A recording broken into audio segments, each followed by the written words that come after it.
Donc bienvenue dans le tutoriel pour jailbreaker son iPod deuxième génération. Celui-là c'est un 16 Go. Donc il est actuellement en 2.2.1 et on va le faire passer en firmware 3.0 avec Cydia.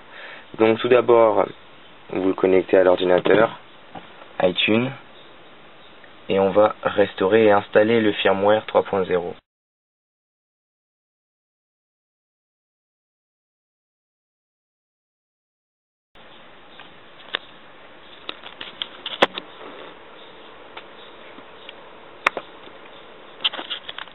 Voilà, vous sélectionnez le firmware téléchargé sur internet, on les trouve partout. Voilà, iTunes va restaurer et va installer le firmware 3.0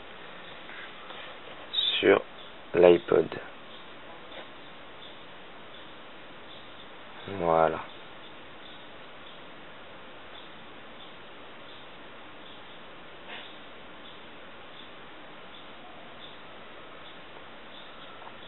Donc là ça va installer.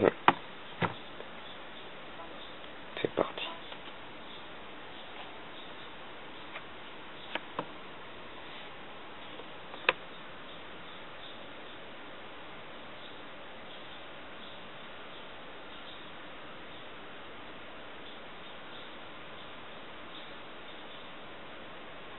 Donc là concrètement qu'est-ce qu'on vient de faire?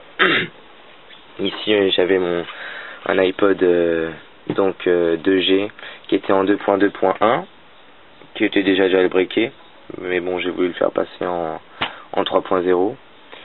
Donc le truc c'est que là on a réinstallé un firmware, on est en train de réinstaller le firmware 3.0, donc l'officiel, on est en train de remettre l'iPod normal. Et ensuite grâce à l'outil Redsn à la fin, voilà en deuxième, on aura donc l'iPod 3.0 en 3.0 pardon, donc avec Voice Recorder, Spotlight et en plus Cydia. Voilà. Donc voilà, en gros on aura un iPod 2G en 3.0, firmware 3.0 au lieu de 2.2.1. Voilà.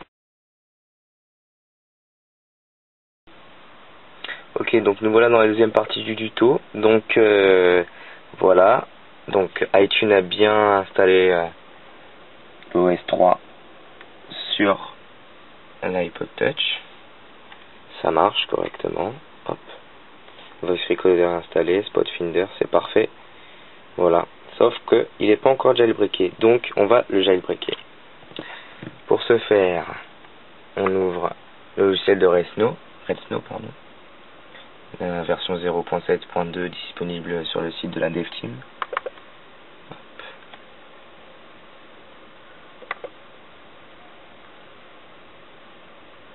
Voilà.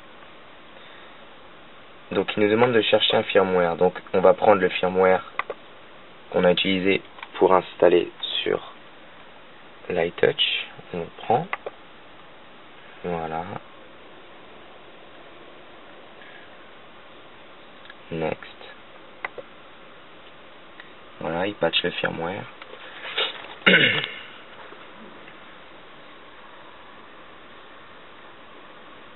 Voilà, donc on nous propose dans cette version d'installer Cydia et IC.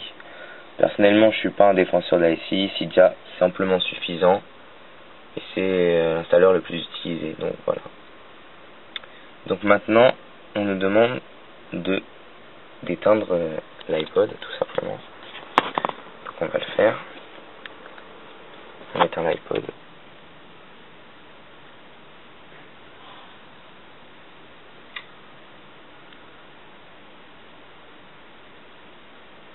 Voilà.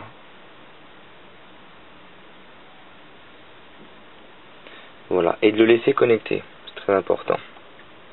Ensuite, donc voilà, l'iPod est connecté, il est éteint. Donc ensuite, ce qui va se passer, c'est qu'on va mettre l'iPod en mode DFU. Donc le logiciel de Redsn nous explique bien comment faire, mais c'est hyper rapide. Donc voilà. Donc on va faire au pas à pas. Donc je lance la procédure. Voilà. Restez appuyé 3 secondes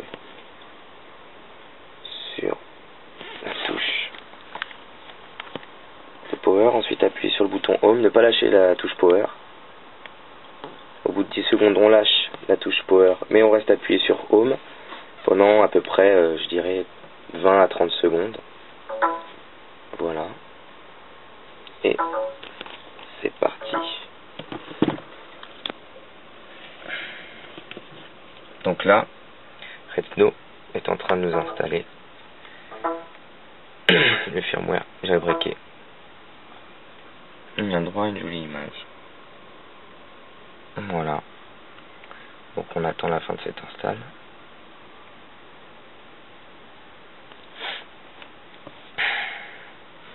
C'est très rapide, hein.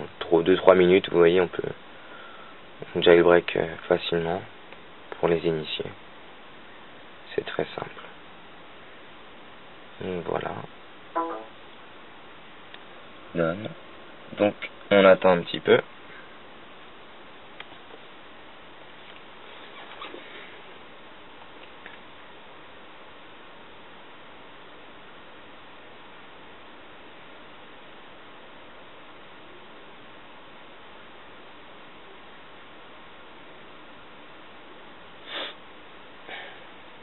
Un petit peu long. Et voilà. Le fameux ananas de Retno qui nous fait tout ce qu'il faut. Voilà. Donc l'installation est en cours. On laisse faire. Voilà, après ça, vous allez obtenir, après reboot, un iTouch complètement jailbreaké, c'est-à-dire en 3.0 et avec Cydia. Voilà, tuto terminé. Merci d'avoir suivi mon tuto. J'espère que ça vous aura aidé, pour les débutants notamment. Voilà, je mettrai quelques petites indications dans les infos. Voilà, merci de m'avoir suivi.